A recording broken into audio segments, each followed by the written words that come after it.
Hey there everyone, welcome back with a new video. In this video we are going to see the anchor pair and the leader pair. So what exactly anchor pair means, what is the purpose of it, what is the leader pair in a fabric network. In this video we are going to see the importance of the anchor pair and the leader pair. So let's jump into the next slide. So there are two type of the pairs. One is the leader pair and second one is the anchor pair. So what exactly the leader and anchor pair, what is the significance of it, how we can create these pairs, how we can configure this pair in our fabric network. So first one is the leader pair. So what exactly the leader pair on the channel, it pulls the data from the ordering service and later on disseminate that data to all the pair within the same organization. And the second part is the leader election. So how we can create this leader pair in our organization. So leader election, it just a mechanism used to elect one of the pair from that organization as a leader, which will maintain the connection between the ordering service and get the block and distribute that block to all the peers within the same organizations. So there are different criteria for choosing the leader, that is a leader election actually. First one is the static and second one is the dynamic. So what exactly is the static? Static, it means system administrator manually configure a peer in an organization. So that part is defined in the core.yaml file. I will show exactly where we can define that part. And the second criteria is the dynamic. So dynamic means peer execute a leader election to select one of the leader from the set of peer on that organization to become a leader.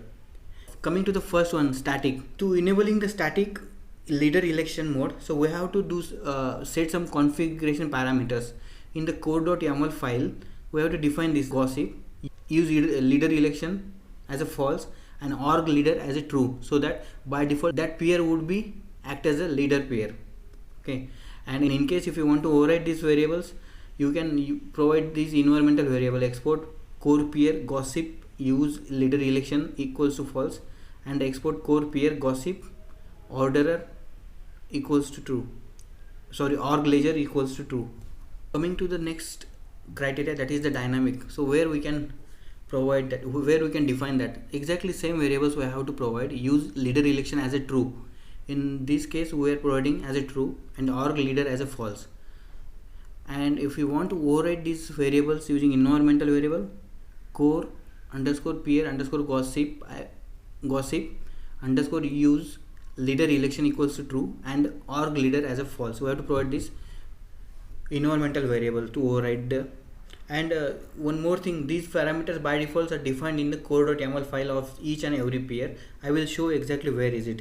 Once the pair gets selected as a leader, so that pair sends some heartbeat messages to all the other pair in the same organizations to prove the liveness of that leader.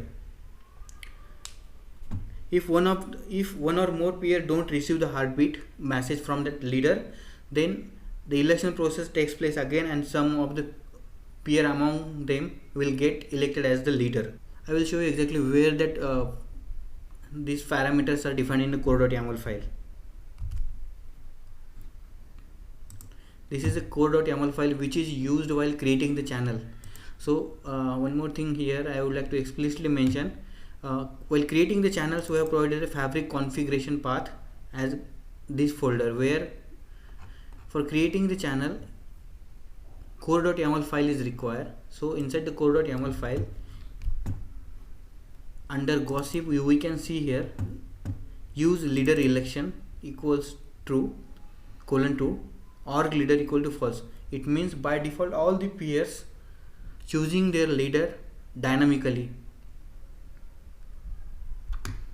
If we are making this as a false and org leader is as a true, by default that pair would be the leader pair for that organization. So coming to the next part, that is the anchor pair. So what is the purpose of anchor pair? This anchor pair used by gossip to make sure peers in the different organization know each other. Let's assume here we have three organizations, org A, org B, org C. So inside the organization C we have an anchor pair. P0 is the anchor pair. let's assume that P1 peer 1 from the organization A contact to the anchor pair P0 org C. Once peer 1 from the organization A contact to the peer 0 organization C, that is anchor pair. So this anchor pair let this peer 1 know about the peer 0 from the organization A, and later on let's assume when peer 1 from the organization B contact to the anchor pair, so anchor pair let him know about the peer 0 from the organization A.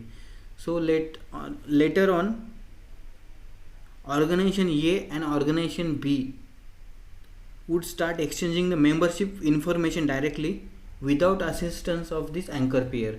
And the main purpose of anchor pair is the discovery of the anchor pair, and leader pair could be same or could not be. It is not necessary, because the leader pair dynamically gets selected where anchor pair would define, and anchor pair we are defining in the channel configuration block. I will show you exactly where is it. config.txt.ml, using these profiles we have created the channel genesis block and the channel.transactions block. Inside the organization section org1 we have defined here anchor pair.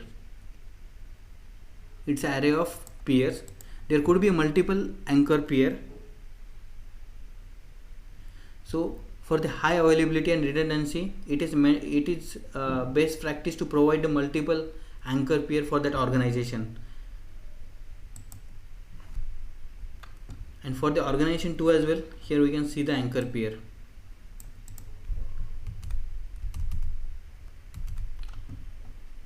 Yeah, that's it for this video. In case if you have any doubt, or in case if you are any facing issue, just let me know in the comment section. Thank you for watching this video. Stay tuned for the more update.